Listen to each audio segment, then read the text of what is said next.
Daled Yud. Daled Yud. Dalet Someone who Zayin. went, Go back, Dalet Zayin.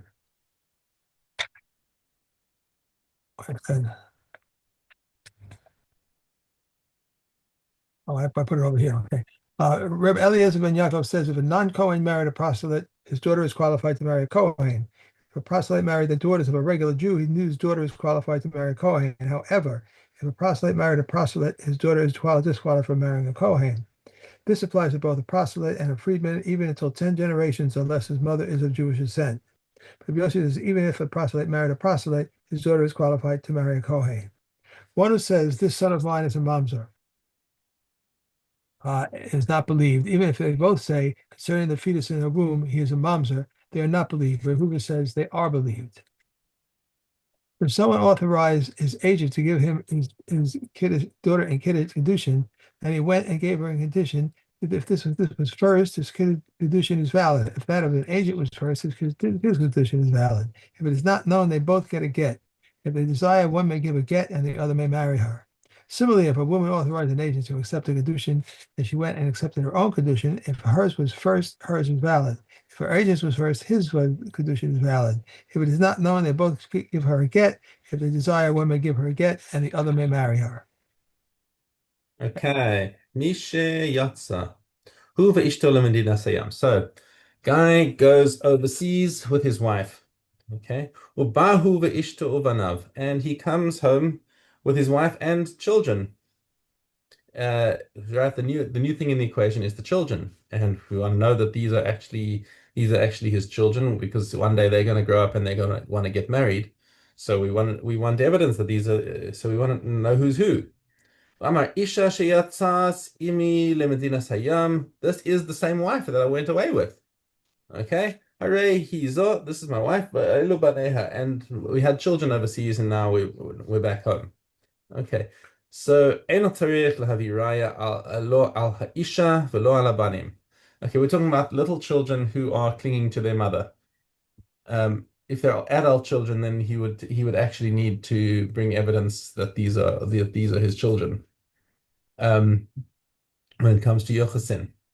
So for his wife, obviously he was married already in the current place, and so he doesn't need to prove anything about her, and the children's behavior around the wife is evidence enough that they are her children because they are emotionally attached to her.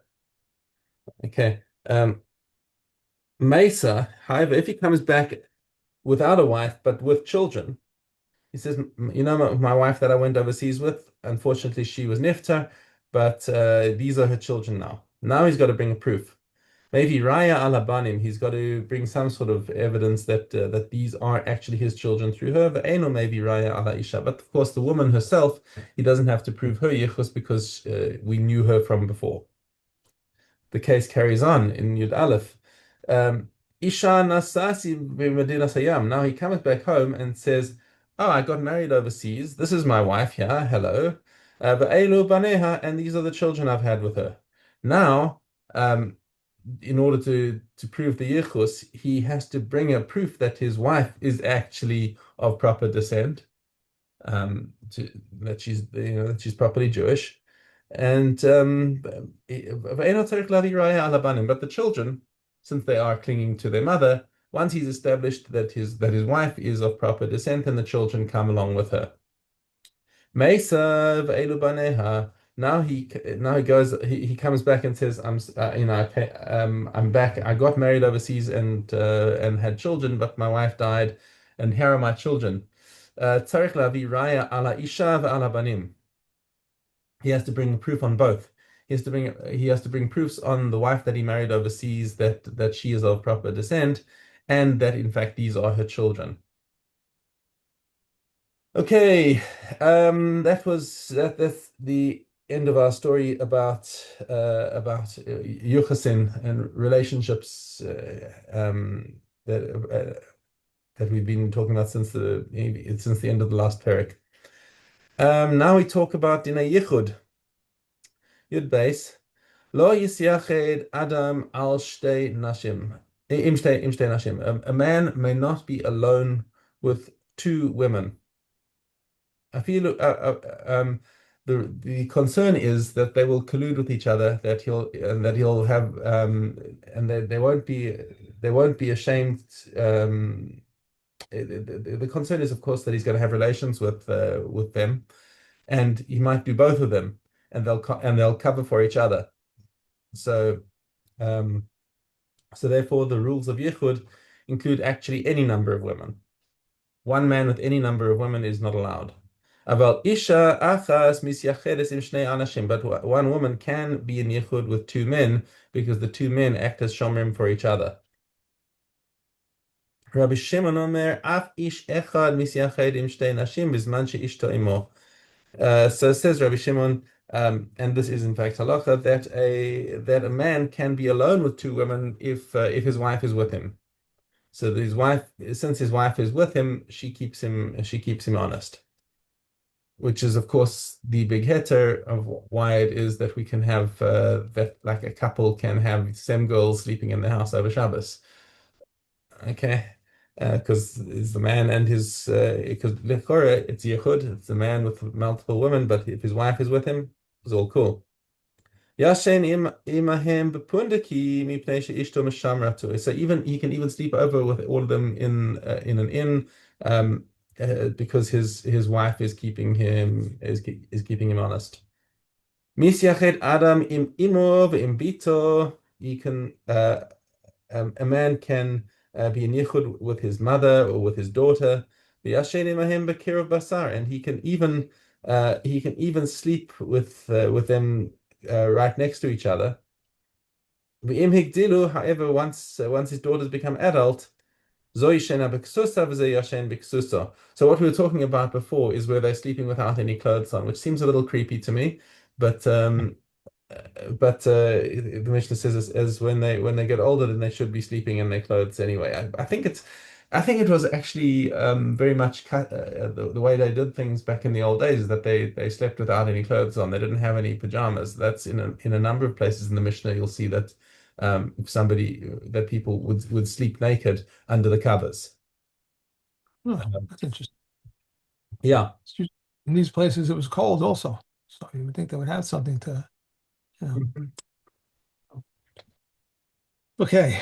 Um, yeah, It's actually not so cold. I mean, they were in Eretz Yisrael or they were in Bavel, which is Iraq. right. That's Right. not cold. Yeah. Anyways, Okay. Bitten. Getting Aleph Dot Dalet first Kiddushin based test. base test. Yeah. Am I in the wrong place? Oh, okay. Sorry. No worries. Here, just skipped up 1 second. Okay. Base test. I don't know what I did here. Okay. Kiddushin, not Gittin. Oh, I wasn't getting. I thought I Yeah, did no, going no, right to Gittin, you were in the right place. But we were still in Kiddushin. We hadn't finished there. We didn't finish. Sorry. Oh, okay. Okay. I'm ready. That's you. Kiddushin based test. I messed this up. I moved my stuff too fast. All right. We're in Dalet. I'm sorry. Which one? Okay, first of all, Dalet. which Masechta are you in? I mean, I'm in condition. Okay, so go back to Perek Base Mishnah Tes. Base.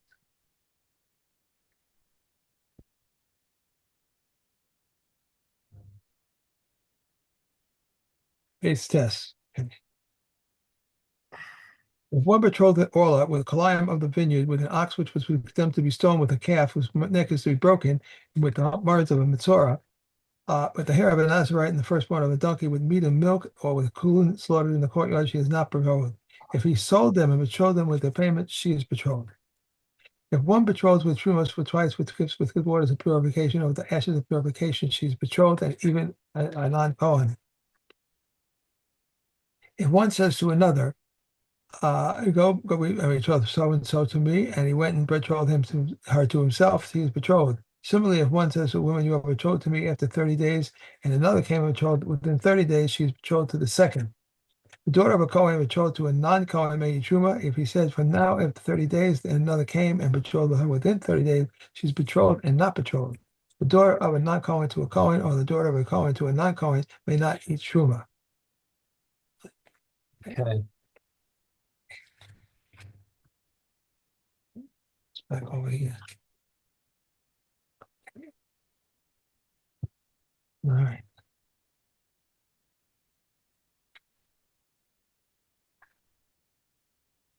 Okay. All right. Now on to Gittin. Now you can do Gittin. Yes, Aleph Dalet. Right. Dalet Aleph. Aleph Dalet. Both Gittin and documents of emancipation of slaves correspond in regard to being taken from Eretz Yisrael and being brought there.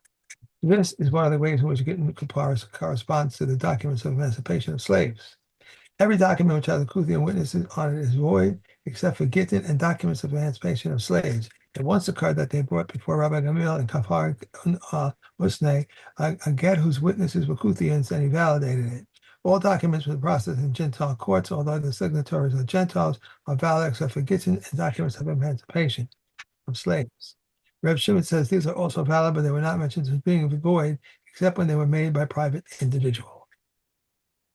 One who says, give this get to my wife or this document of emancipation to my slave, if he wants to retract in both of those cases, he can retract. These are the words of Remeah. The sages, however, say in cases of Gittin, but not in cases of documents of emancipation of slaves, because we can benefit a person in his absence, but we cannot benefit cause detriment to a person except in his presence. For if he wants to refrain from supporting a slave, he is permitted. But to refrain from supporting his wife, he is not permitted. He said to them, this is that he is disqualifying a slave from eating truma, just as he is qualifying his wife. They said to him, this is because he is in his possession. Someone says, give this get to my wife, or the document of emancipation to my slave, and he dies, they shall not give it after his death. If one says, give me 100 zuzos, so and so, and he dies, they shall give it after his birth. After his death. Birth. Okay, Kasibos. Okay. Zion Aleph. If one pronounces a vow on his wife that she should not go to a house of mourning or to a house of feasting, he must divorce her and give her the ketubah because he locks the door before her. But if he claims that it was due to some other cause, he may. If he said to her, on condition that you tell so-and-so what you said to me or what I said to you, or that you fill up and pour out the garbage, he must divorce her and give her her ketubah. And these are divorced without a ketubah, one who transgresses the law of Moshe on due to his practice. Now, what is the law of Moses? If he feeds him food that is not tied, has relations with him when she is a menstruate, does not separate challah or vows, and does not keep her vows. Now, what is the Jewish practice? If she goes outside with her hair uncovered, or if she spits in the street, or if she talks with every man, Abba Shul says also she curses his parents in his presence. If Tarfon says also she is a loud-mouthed woman. Now, what is a loud-mouthed woman? One who speaks in her house, and her neighbors hear her voice. If one betroths a woman on the condition that she is not under any vows, and it is found that she is under vows, she is not betrothed. If he married her without making any stipulations, and it is found that she is under vows, she may be divorced without a ketubah. If he betrothed her on the condition that she has no bodily defects, and such defects are found upon her, she is not betrothed. If he married her without making any stipulations, and bodily defects were found upon her, she may divorce without a ketubah. All bodily defects that disqualify Kohanim also disqualify women. Right. This Mishnah actually is exactly is verbatim in Kiddushin, we just read it like a couple days ago in the Chazaras. Okay. Gimel Hey. A person may attach an addition to his Arab and say, if Gentiles come from the east, my Arab is to the west. If from the west, my Arab is to the east. If they come from both directions, I shall go to the place I choose. If they do not come from either direction, I am as my town people. If a scholar comes to the east, my Arab is to the east. If from the west, my Arab is to the west. If one comes to here and one comes to there, I shall go to the place I choose. If into neither direction, I am as my townspeople. The Yehuda says, if one of the scholars was his teacher, he must go to his teacher. If both were his teachers, he may go to the place he chooses. If Eliezer says if Yom Tov joins the Sabbath either before or after, a person may make two Erev and declare the Erev is for the first is the east and to the second to the west. For the first to the west and for the second to the east. My Erev is for the first, but for the second I am as my townspeople. Or my Erev is for the second, but for the first I am as my townspeople. But the comments say say he makes an Erev in one direction or he makes no Erev at all. Either he makes an Erev for both days or he makes no Erev at all. How should one proceed? He should take it on the first day and stay with it until nightfall. Then take it and go. And on the second, he should stay with it until nightfall. Then eat it. If he benefits his walking area and he benefits from his Erev, it was eaten on the first day. The Erev is valid for the first, but the Erev is not valid for the second. Whereas Eliezer says, so you agree with me that they are two periods of holiness. Rabbi Yehuda says if before Rosh Hashanah there was concern that the Elul to be full, a person may make two Erevin and declare, my Erev is for the first to the east, for the second to the west. For the first to the west and for the second to the east. My Erev is for the first, but for the second I am on the town people. Well, my Erev is second to second, but for the first time as my town people, but the sages did not agree with him. Yeah. Mikvos. Hey. Flowing water is like a spring and trickling water is like a mix. Rav Zadok said that testified that when the flowing water is more than the trickling water, it's valid. And the trickling water is made to flow, it may be blocked even with a stick, even with a cane, but even by a zav or zava, and then he may go down and immerse himself. These are the words of Rabbi Yehuda. Yoshi says one may not stop a flow with anything that is susceptible to tumah. If a wave that became separated consists of 40 saw and it fell on a person or on utensils, they become tahor. In any place that contains 40 saw, one can immerse himself and one can immerse things. Hence, one may immerse things in pits, in ditches, or a donkey track that might mingle with the countryside. Beit Shammai says one may immerse things in the country, but that flows down by a mountain. Beit Hillel says one may not immerse anything therein. They agree, however, that one may make an enclosure with an utensil and then immerse himself therein, but the utensils themselves used to be made to make the enclosure are not deemed as meant as immersed. Any water that mingles with a mikveh is like the mikveh. In the case of holes and caves and cracks in a cave, one may immerse something in them, however they are. But in the case of a dugout under a cave, one may not immerse anything in it unless there's an opening the size of a water skin tube. But Yehuda says when this is so, when it supports itself, but it does not support itself, it may immerse something in it, however they become. Yeah. Okay. Pulling.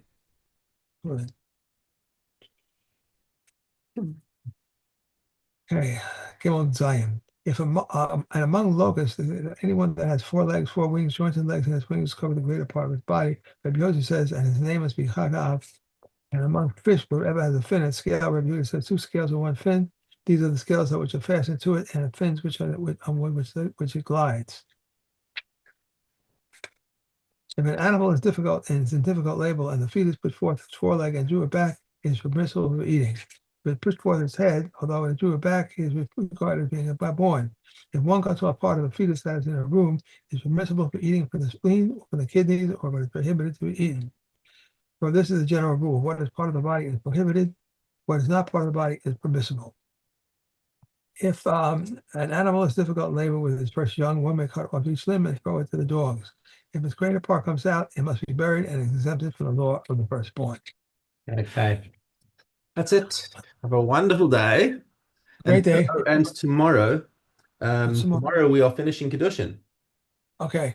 So we finish Kiddushin and we're gonna start with Baba Kama. Okay. Here we go. Okay. Thanks. Bye. Bye.